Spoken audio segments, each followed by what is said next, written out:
Alright folks, we are at the point where we're learning about the errors in trapezoidal and Simpson's rule. So you guys had seen before that the trapezoid helps a little bit more than the rectangles because you get more of the shape in the background, but there's still a little error between using a trapezoid to calculate the area under the curve and using just the straight up integral.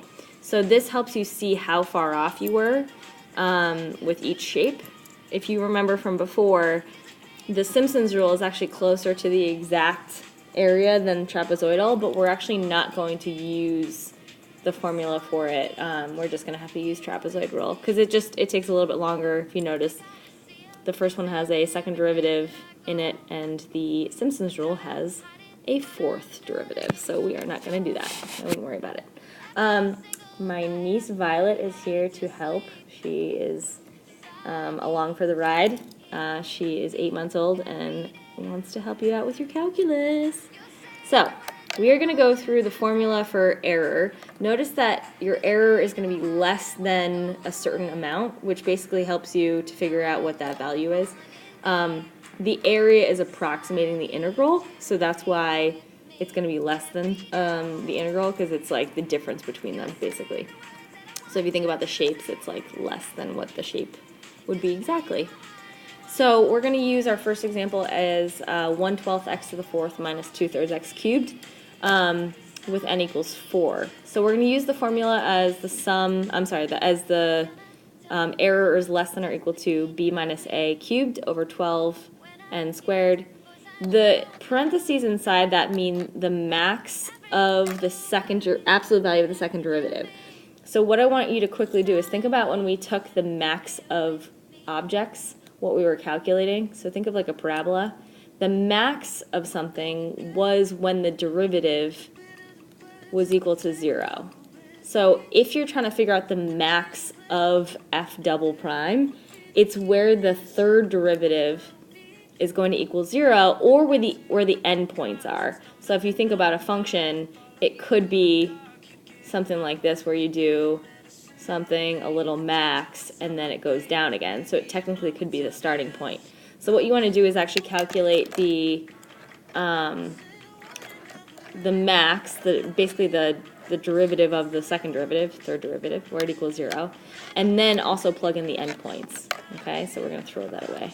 We don't need that anymore. We're also going to put Violet on the side somewhere. She's going to follow you a little, but not the whole time. Okay, so what we're going to do is first take the first derivative, which is 1/3 x cubed minus 2x squared. Take the second derivative, which is x squared minus 4x. That is what you're trying to calculate the max of, so that's the weird part. You want the max of this to see what the highest point is going to be. So if you thought about the trapezoids, would they fit nicely in that, basically?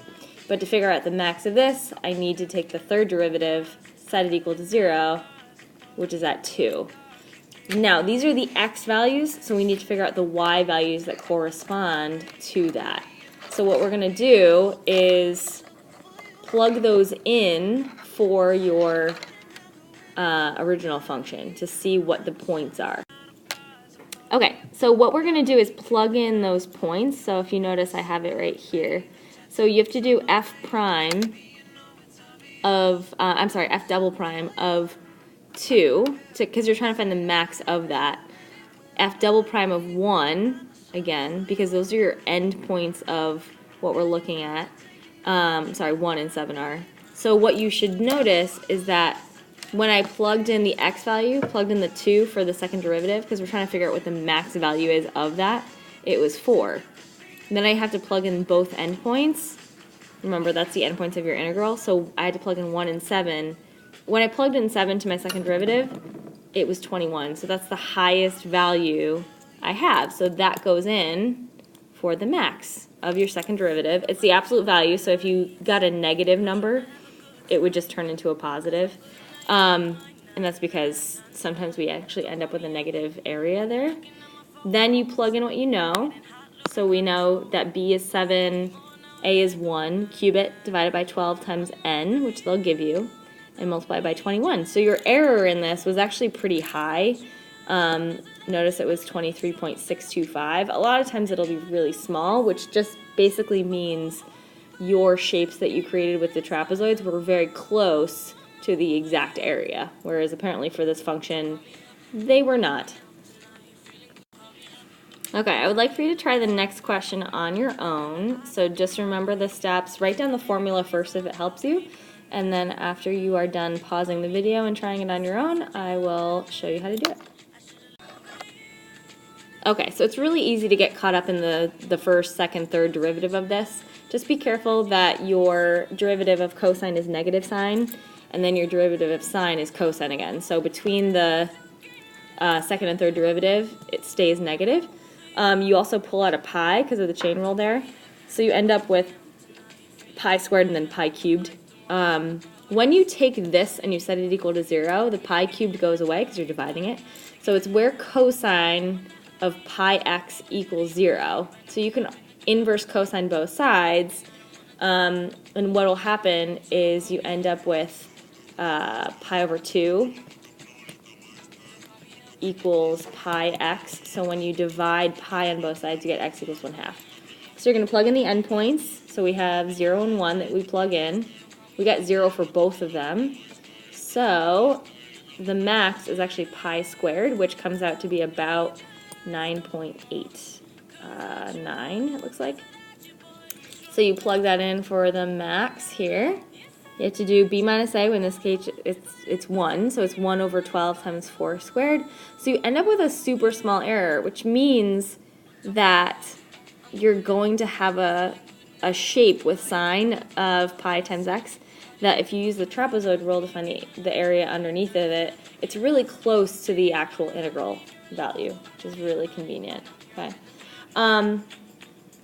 I would like for you to, again, try the next one, but just be careful using the chain rule on this one. I would rewrite it as x minus 1 to the negative 2 first, and then evaluate. So again, pause the video. When you come back, I will have it done for you. All right, folks, so your error ends up being less than 1/4 when you do it all out. If you had trouble with that one, I can help you with it next time we see each other, or you can come see me during a free period. So you get error is going to be less than 1/4. All right, the next one, what they want you to do now is actually solve for n to figure out where your error is going to be less than 0.0001. So what that means is now you have the error that you want it to be less than, and you can substitute it in for the equation. So if your error is going to be less than 0.001, you're basically saying that that formula has to be less than the value. So plug in what you know again. I would use your answer from, we already did this question like 2 questions ago. So you can use the max that we calculated in that question, which was 21 if you remember. So you don't have to redo that process here. So you plug in what you know, 7 minus 1 cubed over 12n squared, but now we're looking for n squared. So your max was 21. You're able to plug that in as well. So we're at that next step. So then it's just math computation at that point. You're plugging in, you have 6 cubed times 21. You can divide that to both sides first if you want to, or you can cross multiply. I cross multiplied. So you get 0.001n squared is greater than or equal to 375. The reason we have it equal to is because we can actually round up at the end and make it work that it's going to be greater than or equal to it.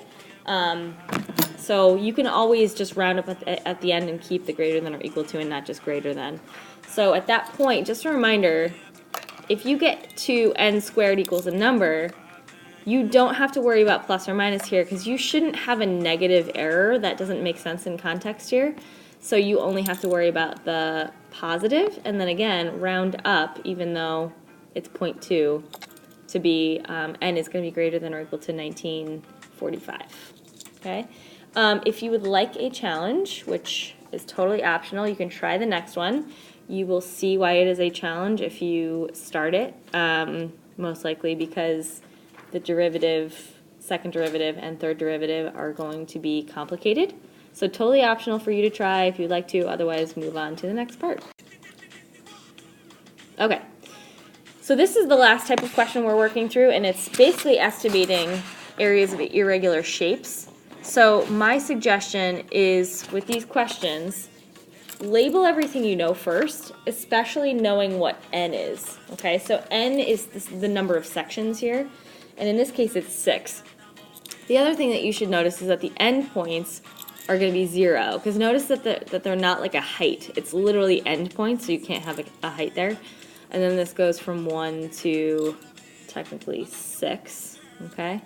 At that point, they want you to estimate using the trapezoid rule and Simpson's rule. So that's going to involve going back to the first set of notes that we had. So now you have enough information that you could try this on your own. If you want to work through it with me, you can. But I'm going to have the work shown in a second. So just try a little bit on your own first using trapezoid rule first. So we're going to use both methods, and then Simpson's rule. And again, Simpson's rule is going to be more exact to the actual area in this shape. But try them out, and then I'll have work done for you in a second. Alright, so you can see all of my work out. Remember, trapezoid rule is the b minus a over 2a times f of 0 plus 2f of 1 plus all of the other ones times 2 plus f of 6. So I showed the work for the multiplication and addition there, and it comes out to about 1,420 feet squared. And then again, remember, trapezoid is a little different than Simpson's. Simpson's has the b minus a over 3 times n times your first value plus 4 times your second plus 2 times the third, and so on. So you end up with a slightly closer area to the exact. I want you to use this idea to estimate the area of the one below this, but you're only going to use the trapezoid rule. Again, try to do your best about calculating the heights of those. If you have a slightly different answer than me, it'll just be because we are estimating different values, which is totally fine. Alright, so hopefully you got something close to about 14,000, and it should be meters squared. So if you got within a little bit of that, it should be fine, but it's okay if you're a little off because we're estimating the heights. And just remember that you're starting from 0, so you're calculating the height there, and then you're going to 20, finding the height there. And just be careful, you're finding out that n is going to be 10 because you're going from 200, or from 0 to 200, and then you should have about 10 of these shapes in between that, okay? All right, last two. So again, I'm going to have you try the next question. If you would like to try the bottom one, great. It's not going to be something I check for you, but it's basically the same thing you've been doing, but it's in table format instead. I will give you answers to both of these when we're all done, but what I want you to do is for the first one, just be careful because they're asking you to figure out if 1 pound of fertilizer covers 200 square feet, estimate the amount of fertilizer needed in pounds. So when you get to your final answer, that's going to give you the area, but then you have to think about how many pounds of fertilizer you're actually going to need for that area if 200 square feet covers 1 pound. Okay, so again, try it out. If you want to try the bottom one, awesome. I definitely want you to try this one regardless, and then I'll have the answer up. Alrighty, hopefully you got about 89,000 feet squared. Actually, you should get exactly 89,000 feet squared. But then you have to divide it by, 200. And then, because that's your square footage that it covers. So you get about 445 pounds of fertilizer, which if you've ever picked up fertilizer, it is super heavy. So hopefully they have a machine carrying it along the golf course, because that would hurt to lift that, unless you're like super into lifting weights, and then maybe you just want to try to lift pounds of fertilizer. Anyway, off my tangent. So hopefully you tried that one. If you tried the bottom one, it comes out to about 300 meters per hour, or mile, I guess it's miles per hour, it should be miles per hour. But also, funny notice, you're on a senior road trip and you went 90 miles per hour. Holy moly, that's crazy. So Anyway, be careful on the roads there, folks. And I hope you have a great rest of your day. Bye.